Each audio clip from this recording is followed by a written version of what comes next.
Hello guys, मैं आपका दोस्त युवराज सिंह चारण आपके अपने प्यारे चैनल इन्फिनिटी स्टडी पर आपका हार्दिक स्वागत। तो आज हम लेके आए हैं इडियम एंड फ्रेज। आप देख रहे होंगे 12 इडियम एंड फ्रेज लिखी हुई है और ये इनके मीन्स लिखे हुए हैं और इसे मैं डिस्क्राइब करूंगा। जो सिंपल से सिंपल वर्ड में इसे कैसे याद रखा जाए और इसे कैसे परीक्षा में इम्प्लीमेंट किया जाए, ठीक है। तो ये आपके लिए बहुत ही ज़्यादा बेनिफिशियल रहेंगे। ये देखो, आप तो एनडीए में जो है इडियम एंड फ्रेजेस 10 आती है, रेगुलर आई रही है। 3-4 जो प्रीवियस पेपर जो गए उसमें रेगुलर इडियम एंड फ्रेजेस आई है। तो एनडीए में जैसे कि एक क्वेश्चन जो होता है 4 नंबर का होता है, तो 40 नंबर की इडियम एंड फ्रेजेस। तो आप देख सकते हैं इडियम एंड फ्रेजेस की हम कितनी क्लासेस करवा देंगे, 30 समथिंग 30 या 35 क्लासेस करवा देंगे। तो वहां से कितनी हो जाएगी, जैसे कि पहली क्लास में 12 इडियम एंड फ्रेज करवाई है तो 30 क्लास में हो गई 12 इंटू जैसे कि 30 करेंगे तो 360 समथिंग हो जाएगी। तो बिना किसी देरी की आज की क्लास चालू करते हैं। अगर आपको अच्छा लगे तो जरूर लाइक कीजिएगा एंड चैनल को सब्सक्राइब कीजिएगा एंड शेयर कीजिएगा अपने दोस्तों में जो डिफेंस का एंड ऐसा रिलेटेड जो पढ़ रहे हो जिसमें किसी भी एग्जाम में इंग्लिश आ रही हो और उसमें वोकेब का पार्ट आ रहा हो, जरूर यहाँ से पढ़ने के लिए कहिएगा। Thank you. तो ये जब स्टार्ट करते हैं तो अपना टॉपिक है आज का इडियम एंड फ्रेज, ठीक है।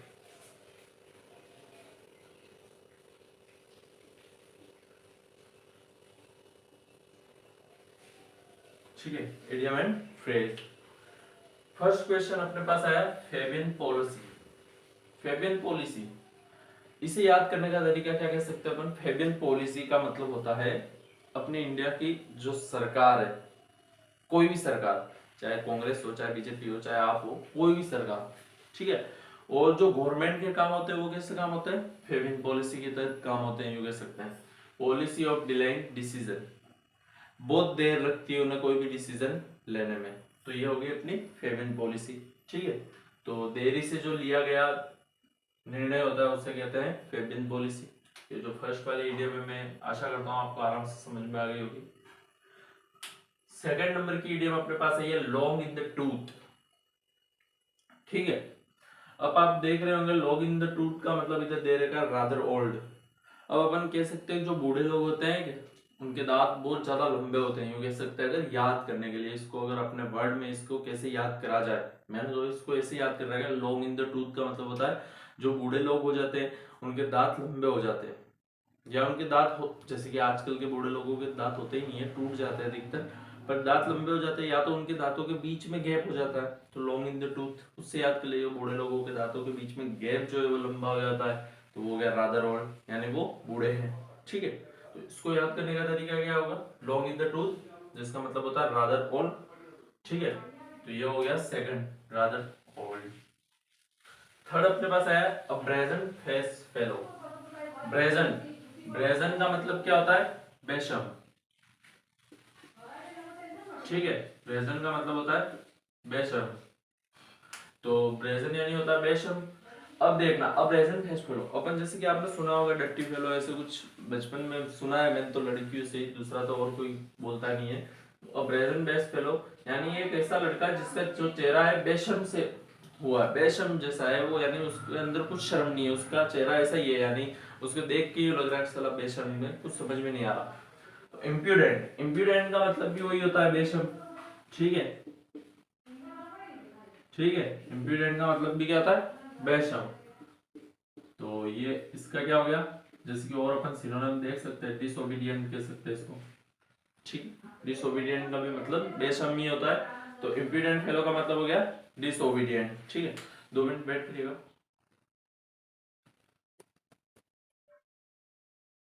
हाँ, तो जो थर्ड इडियम थी अपने पास अप्रेजेंट फेस फेलो का मतलब होता है इम्पीडेंट फेलो, बेशर्म, ठीक है। और इम्पीडेंट का मतलब मैंने बता दिया था डिसोबीडिएंट, जो इसका सिनोनिम्स होता है, प्रेजेंट भी इसका ही सिनोनिम्स होता है। आशा करता हूँ समझ में आ गई होगी। थर्ड इडियम जो अपनी कंप्लीट हो गई। फोर्थ अपने पास है to stick to one's colour, ठीक है। यील्ड का मतलब होता है सरेंडर करना, ठीक है। ये जो है ना इसका मतलब होता है सरेंडर, ठीक है। यील्ड का मतलब होता है सरेंडर करना। To stick to one's colour, जैसे कि कोई क्रिमिनल है, ठीक है, जो क्रिमिनल है उसको कह दिया, स्टिक लेके कह रहे हैं कि तू सरेंडर कर दे, ठीक है। अब स्टिक लेके कहेंगे तो वो मानेगा सरेंडर करने को, क्रिमिनल है नहीं मानेगा। ऑब्वियसली वो कहेगा उसके सामने तो गन होनी चाहिए तो ही वो करेगा सरेंडर। तो to refuse to yield, stick देखते तुरंत उसने क्या कर दिया, सरेंडर करने से मना कर दिया, रिफ्यूज कर दिया। रिफ्यूज का मतलब होता है मना करना, ठीक है। तो रिफ्यूज का मतलब क्या हो जाता है, मना करना, ठीक है। तो to stick to one's colour का हो गया to refuse to yield, surrender करने से उसने मना कर दिया। स्टिक को देखते तुरंत क्रिमिनल मना कर देगा, फिक्स है। फोर्थ इडियम हो गया। फिर फाइव इडियम अपने पास आई है, hit the nail on the head.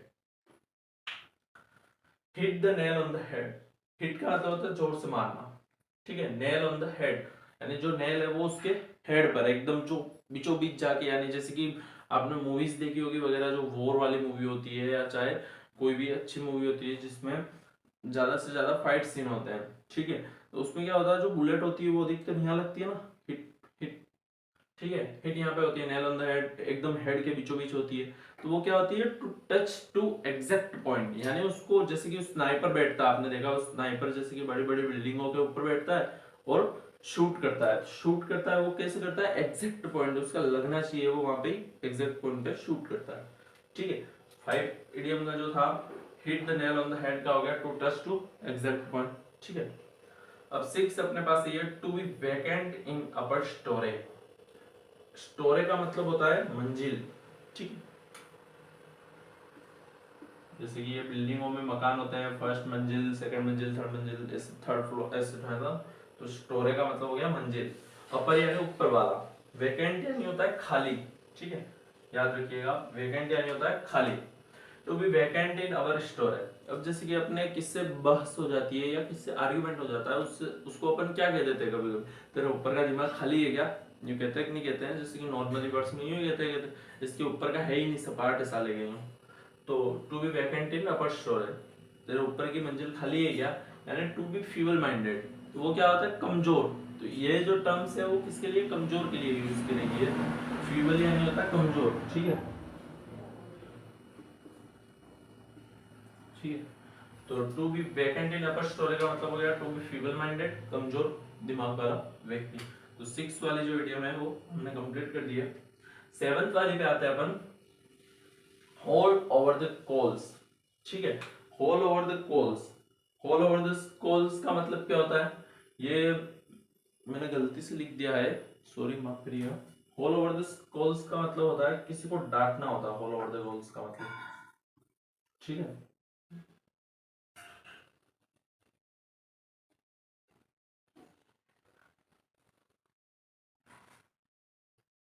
Whole over the coals का मतलब होता है किसी को फटकार लगाना, ठीक है। और ये जो नीचे लिखा हुआ है टू द लेटर का मतलब होता है लिटरली,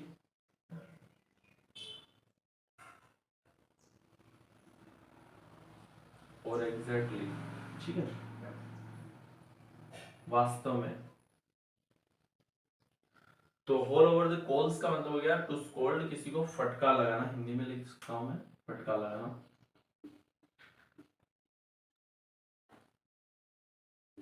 और इसका एक और सिनोनिम देखना चाहे अपन तो रेप्रीमेंड होता है,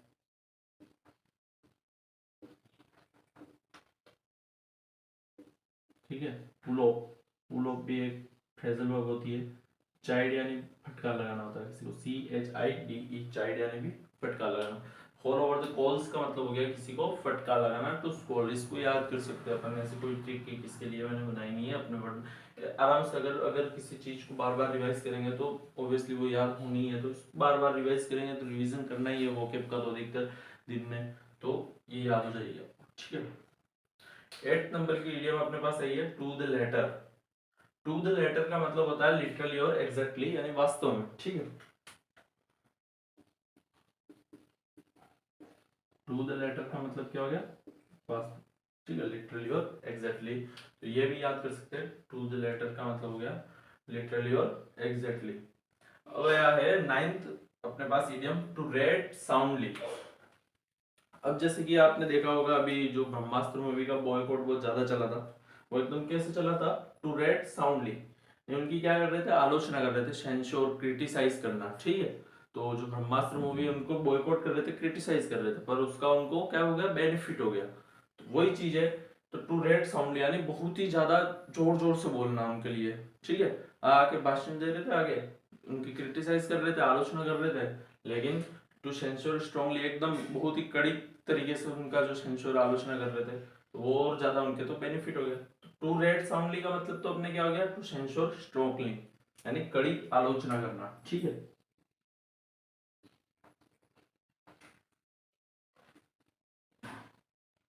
इसका मतलब हो गया कड़ी आलोचना करना, ठीक है। ये 9 नंबर की इडियम हो गई, ठीक है। 10 नंबर की इडियम अपने पास आती है lump in the throat. Lump in the throat, throat throat यानी होता है गला, ठीक है। थ्रोट यानी होता है गला। जैसे कि किसी व्यक्ति की आपने रोने वाली जो कंडीशन देखी होगी कि वो रोने ही वाला है, तो वो सिसक सिसक के रोता है ना जो व्यक्ति, एकदम कि उसको सिसकी आ रही है रोते रोते, तो एकदम गला भर रहा है, तो वही चीज है ये भी condition. Lump in the throat का मतलब होता है अ हाईली इमोशनल स्टेट, यानी एकदम इमोशनल हो गया वो बहुत ज्यादा। तो लंप इन द थ्रोट का मतलब हो गया, लंप इन द थ्रोट का मतलब हो गया हाईली इमोशनल स्टेट, एकदम बहुत ही ज्यादा वो इमोशनल हो जाना किसी के प्रति, ठीक है। तो ये हो गया इसका आंसर। बिटवीन साइला एंड सेरेब्रिस, हिंदी में तो इसे कैसे याद कर सकते, बचपन से सुनाइए, आगे कुआ पीछे खाई, बिटवीन साइला एंड सेरेब्रिस। तो ये हो गया बिटवीन टू इक्वली डेंजर, यानी आगे भी वही डेंजर है पीछे भी वही डेंजर है, तो बिटवीन टू इक्वली डेंजर हो गया इसका मतलब, ठीक है। बिटवीन साइला एंड सेरेब्रिस, आगे कुआ पीछे खाई, हिंदी में याद करने के लिए, हिंदी मीडियम वालों के लिए, बिटवीन साइला एंड सेरेब्रिस का आगे कुआ पीछे खाई, ठीक है। अब अपने पास 12 वाला जो इडियम है ये बेंडिवर्स। बेंडिवर्स का मतलब क्या होता है, किसी से बहस करना। अब कोई किसी से बाहर जाके बहस कर रहा है, बेंडिवर्स बोल रहा है, यानी वो उससे तर्क वितर्क कर रहा है, रेंगल बहस कर रहा है, ठीक है। और रेंगल पे ही है अपने एक idiom to to wrangle over an air shadow, यानी गधे की परछाई से बात करना, तो उस चीज का कोई मतलब नहीं है, तो वो होता है वर्थलेस, ठीक है। वो एक इडियम्स है।